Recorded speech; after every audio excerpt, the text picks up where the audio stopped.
Adam, great to see you again. Last time we spoke on the show, we talked about the rise in One Nation and why we're seeing this party surge.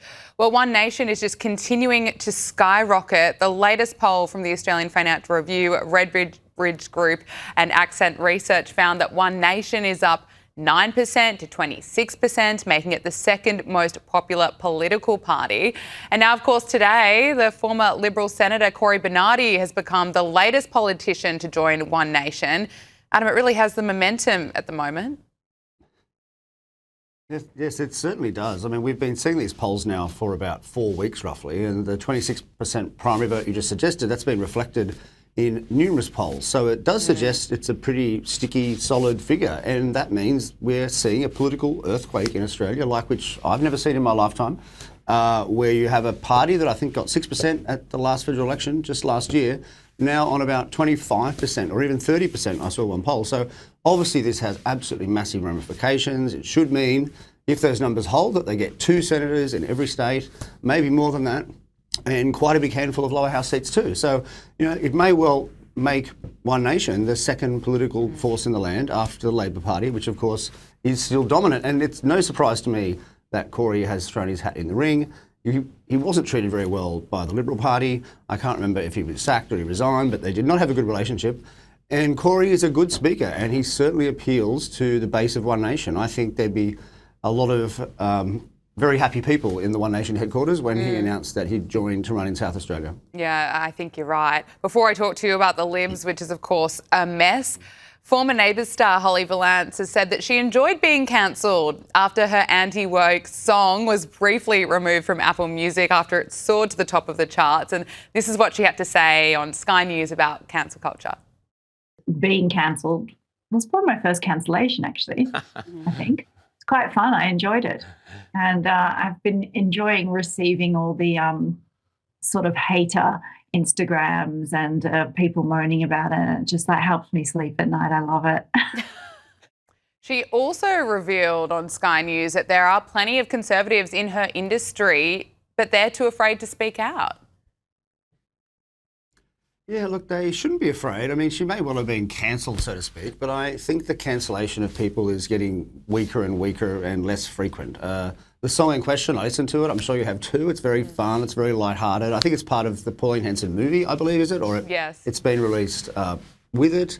The only interesting point I'd make listening to it is if those new hate crime laws that the Australian Parliament recently passed, they were, of course, related to race and ethnicity, but if they had have put sexuality in them, which the Greens wanted, that song would have been a criminal offence. And that's somewhat scary to me. So that was a very bad law. I know we're not talking about it, but that song just made me think, gosh, if they had have expanded the terms, songs like that, which could be construed as making fun of trans people, although in my view it wasn't, it's lighthearted, would have been very seriously banned. So good on her for having a bit of fun. She always has. I think there are more conservatives in music than let on, but politics is changing so much around the world. I think people are more willing to speak out. And Holly was making the point that you're poking fun at all groups, right? No exceptions. It's part of Australian humour. Anyway, we can have a laugh. Let's talk about the Liberal Party and its future, if it has one. I mean, it looks like it has no future at all. This same AFR poll that I referenced at the start of the interview paints a very grim picture for the Liberals and Nationals, with fewer than 1 in 5 voters backing them. Support for Liberals and Nationals combined is less than 20%. A lot of talk about how bad the polling is for Susan Ley, whose personal ratings have, of course, hit a record low. And questions, Adam, around how long does Susan Ley have left? That's one part of it. But then again, is a new leader, would that be enough to save the Liberal Party? Well, I don't think a new leader would be enough. I think they need new policies, new convictions, or at least consistent ones across the party. Right now, the Liberal Party really is 2 or 3 parties that just call themselves Liberals. They have to sort that out, and I believe there'll be defections to One Nation. There might be defections to the Nats. There may be defections in the other direction. Who knows? I think there's a lot of movement that we're going to see on the right side of politics for the next 4, 6, 8 weeks.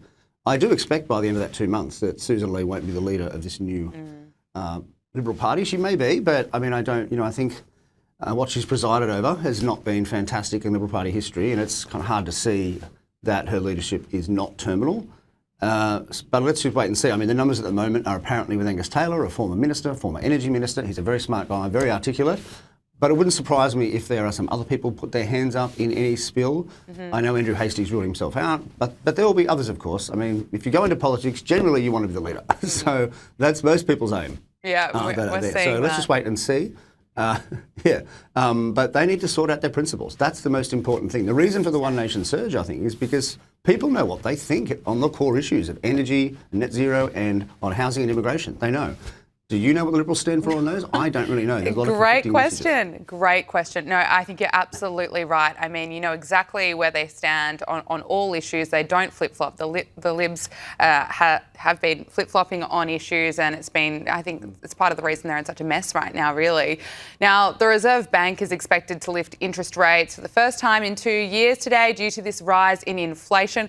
Adam, can you talk to us about why this is happening here in Australia? I mean, you've written about the notes money supply and that more than a quarter of the Australian dollars in existence today were created in the past 5 years. That's extraordinary. Yeah, that is extraordinary. I like saying that over and over again because I think it shocks people. But yes, the RBA is almost certainly going to lift rates. The next meeting, which is today, as you say, probably 0.25 basis points to 3.85, I believe. This has all been very embarrassing for them. They cut rates 3 times last year on the belief that inflation was going to fall. When they cut rates, inflation was already too high. And what happened was it just kept increasing. So it now looks like the first rate cut in particular, the one before last year's federal election, was very politicised. That was certainly not necessary and in hindsight was wrong. Of course, the Labor Party would have loved it at the time. And the subsequent 2 were wrong as well. I mean, I was arguing the whole last year, don't cut them, because the inflation rate was still in the high 2s. And there was no sign it was going down. And of course, now you have this latest reading, 3.8% for last year. That's well above the target. It's very embarrassing. And as for the cause, well, it's a mix of government spending. They are all running budget deficits. And when governments run budget deficits, they do actually create new money. It gets pumped into the economy. And the banking system too, because they're lending like crazy for houses. Whenever they issue a loan, they create money out of thin air. And of course, that money is then pushed into the housing market. And so, of course, house prices go up. So you also get inflation too. I mean, it goes from house prices, then it goes to other assets, and it flows through the economy. I mean, really, the money supply is growing at 7% a year, right? The number of Australian dollars sloshing around out there in bank accounts, that's very fast, really. Nothing else grows at 7%, not population, nothing real.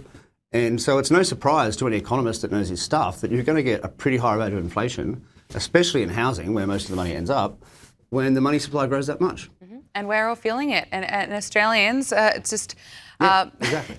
Not helping us at all. Let's talk about what's happening in the United States. Donald Trump is facing massive issues at home, and of course he's also weighing up whether or not to strike Iran or not. I want to get your thoughts on both issues. Let's start with what's happening domestically. Trump announced over the weekend that the government will not be assisting blue cities with ongoing anti-ICE riots unless help is requested, adding that he's instructed ICE agents to be very forceful in the protection of federal property. Adam, you covered the BLM riots and you've covered US politics for some time now.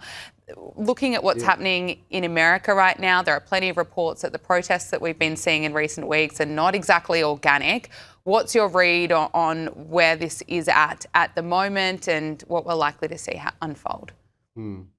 Well, I think the first point to make is the US is completely riddled with people who should not be there legally. That's true. 5 million, 10 million, no one really knows the number because it's hard to track. And Donald Trump was elected on a platform to remove a very large swathe of those people, a small proportion of whom are actually criminals. They do cause damage. We know that. And they have very vigorously tried to enforce that policy.